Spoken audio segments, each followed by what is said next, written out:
All right, let's talk some defense here. Let's talk some breakout players. Who are the guys to watch on the defensive side of the ball? We talked about offense yesterday, had some obvious options, maybe some not so obvious options. Today, we're going to flip it over to defense. Who are the players to watch? Who are the players who are poised to have breakout seasons in 2024? I've got a list of 5.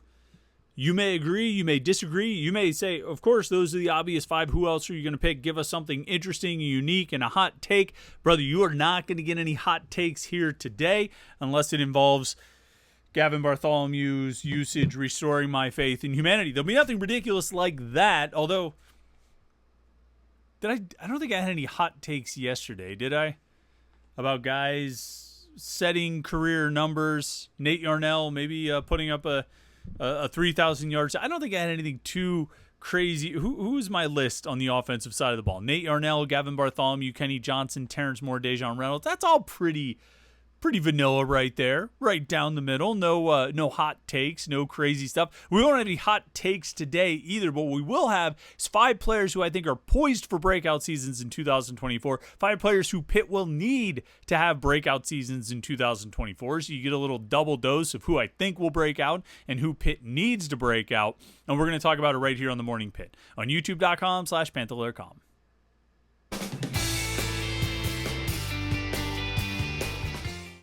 Yeah, like I said yesterday, we talk about breakout players and guys having breakout seasons. I mean, there's a couple different definitions of what that could mean. Their first real productive season, a guy who truly just comes out of nowhere. I don't know if Kenny Johnson would fit into that because there was so much hype and excitement about him last year. He scored the kickoff return touchdown. But I mean, he still only caught 15 passes for like 120 yards. So it's not like he did a lot.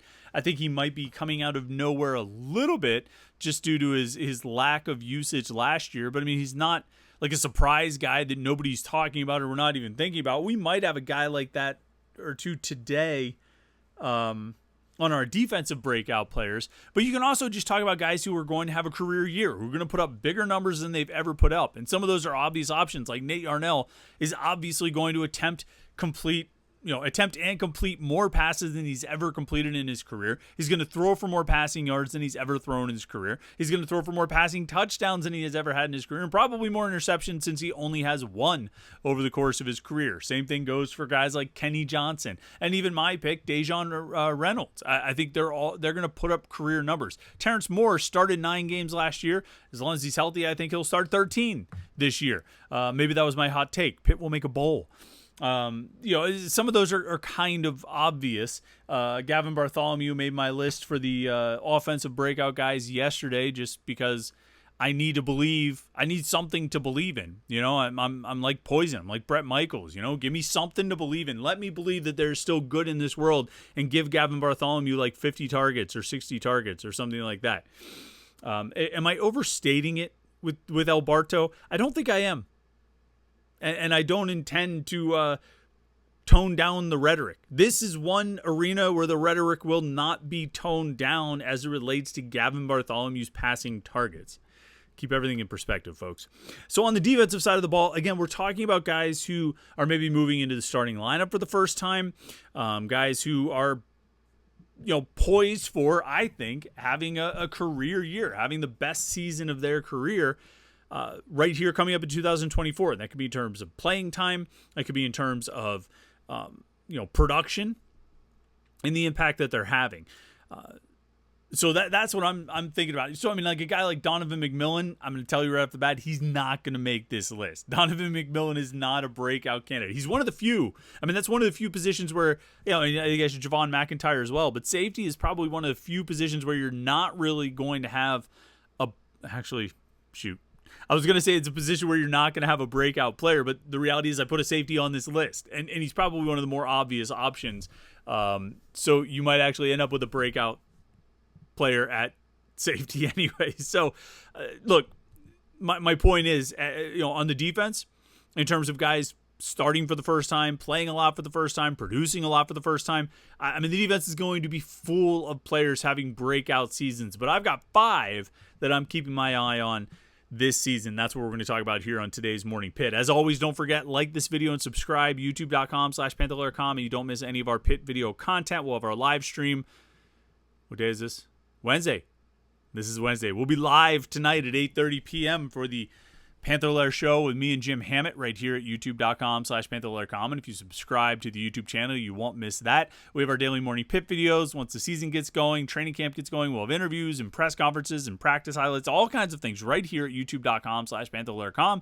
And if you want to make sure you don't miss any of it, you should subscribe to the YouTube channel. Then, of course, don't forget the website, Panther-Lair.com, Pittsburgh.rivals.com, to get all your Pitt sports news and coverage. We got a lot of season preview content right now. Got some basketball recruiting stuff. Football recruiting stuff is always bumping, and the message boards are always jumping off with all kinds of stuff. But that's what happens when you put a bunch of Pitt fans together. You get some wild conversations, and we've certainly got some of those at Panther-Lair.com, Pittsburgh.rivals.com.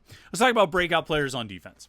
Guys that we are going to be keeping an eye on that I think can break out this year, making the biggest impact of their careers, having the most productive season of their careers, playing the most, the most playing time, the most all those things this season for Pitt. And the first guy that I'll mention is a transfer. Nate Matlack coming in as a transfer from Kansas State. If you've heard me say it once, you've heard me say it 1,000 times. The change in defensive scheme is what you're looking for with Nate Matlack. That's what he's looking for in coming to Pitt. It's what he was looking for, and when in choosing to transfer to Pitt is what he was interested in. He wanted to play in a different defense. Kansas State using a 3-4 defensive scheme really limited Matlack's production over the past 4 seasons, 2020 through 2023, played in 39 games, recorded 39 tackles. 16 of those tackles were for loss, so that's a pretty good percentage. It's better than a third of his tackles for loss. He had 9.5 sacks as well. Not a ton of production, although his career production is better than any other defensive lineman on Pitt's roster this season. But he's playing in that 3-4 defensive end role. And I think if you're a Pittsburgh sports fan, you're a Pittsburgh football fan, you know all too well how limited the production can be for those defensive ends in a 3-4 scheme. And I talked about this from the time that Nate Matlack committed. I talked about guys like Aaron Smith playing for the Steelers, never putting up much numbers and never getting a lot of recognition nationally. But Steelers fans, Steelers players, Steelers coaches all knew how valuable he was in the role he was playing. And Nate Matlack, I think, was probably valuable to Kansas State's defense, and he played a lot. He didn't start any games this past season, but according to Pro Football Focus, he played more than 320 snaps on the defensive line, playing as a defensive end, coming off the bench, but still playing a lot. I think at least 20 snaps per game. Most games he played like 30 snaps. So, he was a valuable part of Kansas State's defense, but Nate Matlack didn't just want to be a valuable part of the defense. He wanted to be a productive part of the defense. And so he went looking for a 4-3 defensive scheme that could feature a pass rushing defensive end. And obviously that's what Pitt has. Now, it didn't necessarily see a lot of it last year, not as much of it last year as you had seen in previous seasons. But we know that they're an aggressive defense. We know that they're aggressive pass rushers. We know that the defensive ends are expected to get off the ball, get around the tackle, and get into the backfield and make plays. That's what Nate Matlack wants to do. And so he came here to do it. Will he do it now? So it's interesting. Despite playing that 3-4 role, it's not like he was just sitting back and holding up blocks. He still rushed the passer more than 200 times. 206 to be exact. If you put that against Pitt's stats last season, Pitt's defenders, only 2 players I think had more pass rush snaps, more snaps where they were rushing the passer than Nate Matlack had. That was Deion Hayes and DeAndre Jules. And so it's not like he wasn't rushing the passer, but when you're lined up like a 3-4 end would be inside the tackle, you don't have a lot of clear and easy paths to the quarterback. And that's what Nate Matlack ran into. It's why he ended up with, I think, I forget how many sacks he had. In 2023, last season, he had 7.5 tackles for loss and 4 sacks. And I think he had 17 pressures. Now, the pressures, those 17 pressures would actually be the second most among Pitt's defensive linemen last year. There was this huge drop-off last season in the defensive line production in terms of pressures. According to Pro Football Focus, Deion Hayes led the team in pressures with 44 over the course of those 12 games. The next guys after him in pressures were linebackers, like 2, 3, and 4. The second most pressures among a defensive lineman for Pitt last year was Sam Okunlola, who had 12. So you go from Deion Hayes with 44 pressures to Sam Okunlola with 12. Now, like I said, Nate Matlack had 17. It would have been the second most. Now, he had 206 pass rush snaps. Okunlola only had 130, so Okunlola more productive on a per-snap basis than Matlack was, but Okunlola also playing in that aggressive 4-3 pass rushing scheme. The idea here, or the hope, for Pitt and for Matlack is that moving outside, lining up outside the tackle, and getting to actually rush off the edge will allow him to make more plays. 17 pressures in 206 pass rush snaps. That's not a particularly high percentage or high pass rush win rate, but it's more productive than anything anybody else did at Pitt last year, other than Deion Hayes. And again, that's playing in a difficult spot. I mean, it's essentially lining up like a defensive tackle. And no defensive tackles at Pitt had that many pressures. Let me just double check that to make sure I say that number, but let me bring up the pressures according to Pro Football Focus. Deion Hayes, 44. Shane Simon, second on the team, had 19. Solomon DeShields, 15. Bengali Kamara, 13. And then Sam Okunlola, 12. Bam Brima had 11. Nate Temple had 10. DeAndre Jules, the highest-ranking defensive tackle in total pressures, 9 on 228 pass rush snaps. You compare that to Nate Matlack, had 17 on 206. So you talk about pass rush win rate. You're talking about pressures per pass rush snap. Jules, 228 snaps, 9 pressures. Matlack, 206 snaps, so 22 fewer, 17 pressures, nearly twice as many. More effective rushing from inside the tackles than DeAndre Jules was, and Matlack is more of a natural defensive end. So moving him outside, I think is going to give him a great chance to produce, and I would predict him to be the leader in sacks this season.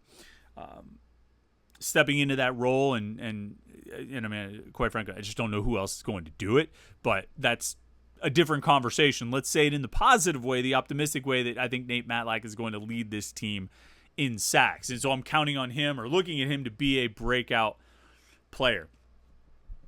Another breakout player, another one from the defensive line. We probably could have picked 5 guys from the defensive line, because there will be at least 5 defensive linemen this year who set career highs in tackles, sacks, tackles for loss, pressures, and all those things. There are going to be at least 5 defensive linemen who set career highs in snaps played and games played and all of these things, because it's such a totally new group, and even the guys who are returning didn't play much in the past. So you're going to have all kinds of breakout years on the defensive line. The 2 guys I'm looking at the most, though, are Nate Matlack and Nakai Johnson. Now, for whatever reason, I've decided to get on board the Nakai Johnson hype train. And it's not a particularly strong train. It's not a train that has a lot of momentum. It's not like the coaches have spent forever talking up Nakai Johnson. They've been nice about him. They've spoken well of him. They've said that the transition from defensive end to defensive tackle went well. But I think it's going to click. I think it's going to work. I think Nakai is too talented to not have some kind of productivity and success in college. Now, when you take a guy who's a redshirt junior, and you switch positions, that's not necessarily a good sign. But it's also not without precedent for success. Last week, I wrote the defensive tackle preview content. We go through like Monday through Friday. We do Monday, 5 big questions. We're going position by position each week. Monday is 5 big questions about the position. Tuesday is comings and goings, players they lost and players they added. Wednesday is a projected depth chart. Thursday is a bold prediction on the position group. And Friday is the top 5 players at that position in the Narduzzi era. And one of the guys I ranked among the top 5 defensive tackles of the Narduzzi era was Shakir Soto, a guy who made a similar transition from defensive end to defensive tackle. I think he did it for 2 years, actually. But his final season, if I can find that stat. Yeah, in 2016, Shakir Soto had 10 tackles for loss and 4.5 sacks. The only defensive tackles at Pitt who have had more sacks in a single season than Soto were Kalijah Cansey, did it twice. He had 7.5. in 2022, 7 in 2021, and Jalen Twyman, who had 10.5 in 2019. So, I mean, there's Kancey and Twyman, and then Shakir Soto in terms of sack production. He's also, the only other defensive tackle at Pitt under Pat Narduzzi who's had double-digit tackles for loss in a season. He had 10 that year. Kancey and Twyman, the only other guys who have done it. So that's an example of a defensive end playing defensive end basically his whole career, 3 or 4 years, and then moving inside to defensive tackle and finding success. Nakai Johnson is not Shakir Soto. And I'm not going to say, well, there's this one time that it worked, so it's definitely going to work again. But what I will say is that it's not entirely without precedent. And it's not impossible to imagine Nakai Johnson, a very talented, explosive pass rusher, moving inside, bulking up a bit, but keeping some of his quickness in his pass rush moves and using it to win those interior pass rush battles. Now, I don't know if Johnson's going to have 10 tackles for loss and 4.5 sacks, but why not? Let's have a hot take. And here's the hottest take that you're going to get from me. He'll approach those numbers. Might be 9 tackles for loss and 3 sacks, but I think Nakai Johnson will have the most productive season of his career. I think he'll have a breakout season, and I think he'll lead the defensive tackles in production behind the line of scrimmage. I think Sean Fitzsimmons is going to make a case for that. I think Isaiah Neal could contribute this year. And I'm interested to see what Nick James, the transfer from Indiana, can do. But I think Nakai Johnson will end up leading Pitt's defensive tackles and tackles for loss and sacks. I think this move is going to work, is what I'm saying. And partially Pitt needs it to work, but I think this move is going to work. And I'll tell you that even, in the offseason, like between the end of the season and the start of training camp, I talked to people about this move, and they said, look, he moved in there and it really clicked.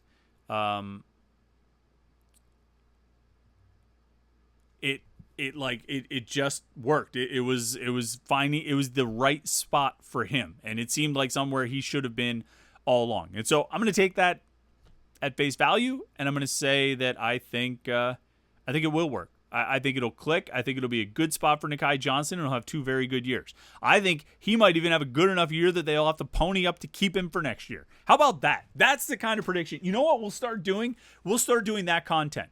Like beginning of the season, one of our preseason predictions is we predict records and toughest games and surprise and all this stuff. One of our predictions will be like, who are the 3 players that will be the most difficult for Pitt to hold on to in the offseason? Because that's a real question, right? I think Nakai Johnson will be one of those guys. Feel free to throw this in my face, just like you all have done with Bengali Kamara time and time again, and you absolutely should do it with Bengali Kamara for as much as I talked him up. Feel free to throw this in my face when Nakai Johnson doesn't even start or something like that. But I think he'll have a breakout year. All right, let's get moving here. Jumping through this group, let's work our way back through the defense. And from the defensive line back to the linebackers. Get back to my list here. Look, all the linebackers are going to have breakout seasons this year. The only guy who won't have a career high in tackles for loss, and all those kinds of things is going to be Key Thompson, just because he's so productive at Ohio, and I don't think he's going to be quite as productive at Pitt. I think he'll be really good. I think he'll be very productive, but he won't put up the numbers that he put it up at Ohio. Everybody else is going to have a career year, so everybody else is going to have a breakout season. But the one guy I think will have the breakout season of all breakout seasons, I think the guy who will come out of this year as, maybe he'll be one of these transfer portal watch guys, is Kyle Lewis. Kyle Lewis started 2 games last year, played in 9 games total. He had 19 tackles, 1.5 tackles for loss. Not a lot of production, played in 4 games in 2022, largely because he was hurt. He suffered another injury last year, which delayed his time and slowed down his development a little bit. But Kyle Lewis, I think, is the guy who, if he stays healthy, will blow up this year. I think if Kyle Lewis stays healthy, he's going to be explosive at that star linebacker position. The coaches have been excited about him since he got to Pitt. I think they feel like they got a major steal in flipping him from Temple. And I think they believe that he's, has a chance to be really, really good. And he's a guy I've been waiting to see. I've been watching for. I've been waiting to see him kind of come into his own. He's finally healthy, it seems.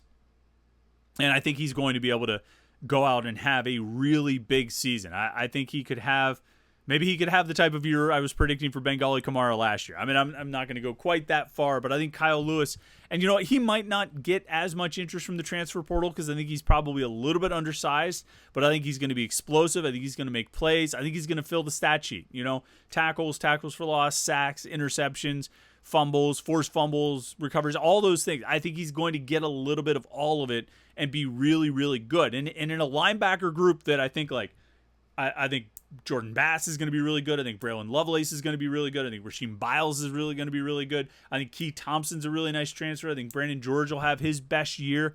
But I think Kyle Lewis will be the one who shines the brightest and really, well, I shouldn't say shines the brightest because I think some of those second-year guys, Biles, Bass, and Lovelace, are just going to be studs, and maybe as soon as this year. But I think Lewis will be really good this year and play a lot and make a big impact. So I'm putting Kyle Lewis on that list.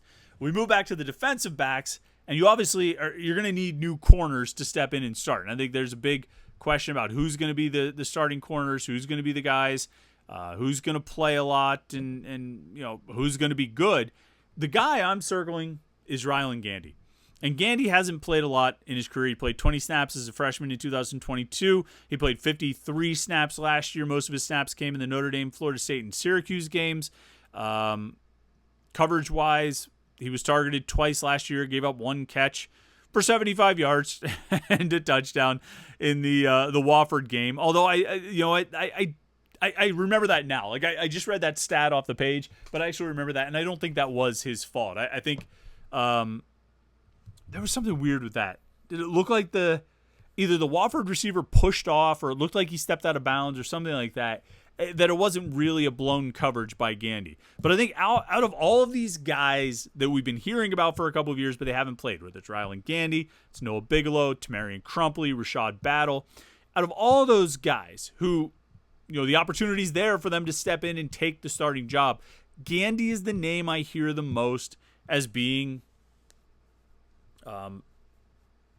likely to, as being maybe the best of the group and maybe the most ready to play. I think he came in the most ready to play as a true freshman and potentially could be, I think has continued to be in that spot. He's just been behind MJ Devonshire and AJ Woods and Marquez Williams. Well, those three are gone. The opportunity's there, and I think Gandy's going to be the guy who takes advantage of it. Crumpley, Battle, Bigelow, Tamon Lynham, who knows, Jeremiah Anglett. I mean, like, there are other guys, and they'll battle for that other starting spot, and they'll battle for rotational spots. But I think Gandy's going to emerge as the top corner in that group. And then the fifth guy I'm looking at for a breakout season shouldn't be any surprise. He was one of the most improved players of spring. He won the Ed Conway Award. He got talked about more than anybody else this spring. It's Cruz Brookins. I think Cruz Brookins is going to play a lot. Redshirt freshman, behind two returning starters in Javon McIntyre and Donovan McMillan. I think he's going to, plus PJ O'Brien being out there, I think Brookins is going to be right there in the mix. And he might be fourth among the safeties in snaps, but it won't be I don't think it'll be by a huge margin from 3 to 4, and maybe even from 2 to 4. And I wouldn't be surprised if he works his way up to number 3. I wouldn't be surprised if he's playing I think Donovan McMillan is going to play a lot, right? I wouldn't be surprised if McIntyre, O'Brien, and Brookins are all within 100 snaps of each other. I wouldn't be surprised at all. I think the ceiling is that high for Cruz Brookins. I think the potential is that great, and I think the Pitt coaches are that excited about him that they'll get him out there, and he'll play, and he'll make plays, and he'll be really, really good. And I think by the end of the year, you talk about those guys who are going to be transfer targets, guys that Pitt, in Alliance 4 and 2 are going to have to step up in order to hold on to. And Cruz Brookins is on that list. And I think he might end up being high on that list. And I think it might be a battle every year. Now, I think he's a hometown guy, and it shouldn't, maybe they'll get a hometown discount there, but we're getting way ahead of ourselves. But I think he's going to have that kind of season and show that kind of potential as a breakout player this year. So I got Nate Matlack, I got Nakai Johnson, I got Kyle Lewis, Rylan Gandy, and Cruz Brookins. 5 breakout players on defense. 5 guys are going to step up and have career seasons. That's who I'm thinking. Who do you think? Who did I leave off? You agree with all 5 of those? Are they just so obvious that you think this is a waste of time anyway? You got 5 more under the radar guys you want to throw out there? Go ahead. I feel like the whole defense is under the radar this year, largely due to lack of experience and playing time. But boy, howdy, is there a lot of potential in that group, particularly among the linebackers, a couple of those young safeties. Of course, they need it at the defensive line. We'll see if that ultimately comes through. But thanks so much for tuning in today. Don't forget, live show tonight, 8:30 p.m. right here at youtube.com/Panther-Lair.com. Jim Hammett will be here. He and I will be talking all things Pitt sports with your comments and questions. Should be a lot of fun, so make sure you tune in for that. Looking forward to it. Don't forget the website, Panther-Lair.com. Check it out for all the Pitt sports coverage. Like this video and subscribe, and we will catch up with you tonight for the live stream right here on youtube.com/Panther-Lair.com.